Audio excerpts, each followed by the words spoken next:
Good morning. Today is December the 10th, and this is the third in our series of anecdotes. Both the Catholic and the atheist define the shop manual version of mental illness as the normal taken into the abnormal, from an anxiety to a neurosis, from a cold to the flu to pneumonia. The Catholics, however, will say go backwards. From a pneumonia to the flu to a cold, the normal is normal but not good enough, or a sense of original sin. In our earthly example, sit in a chair, close your eyes, and fantasize about the gals until you become, to be polite, romantically inspired. Next, open your eyes, look around the room, and do it again, only this time you're fantasizing about actually getting the gal pregnant. And there you go. These so very strong thoughts, to associate them with actually getting the gal pregnant is not a natural thing at all. It's a learned thing. The same is true with fear.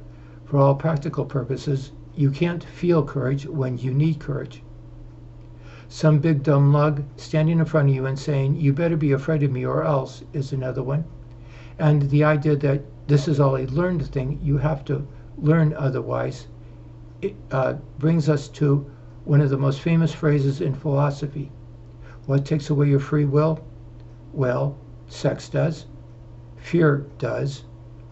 A big lug standing in front of you, shoving you around, does. And the idea that this is a learned thing, you have to learn otherwise. Or, what takes away your free will? Fear, sex, ignorance, and violence.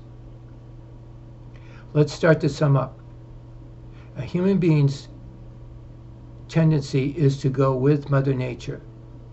A human being's tendency is to head towards evil.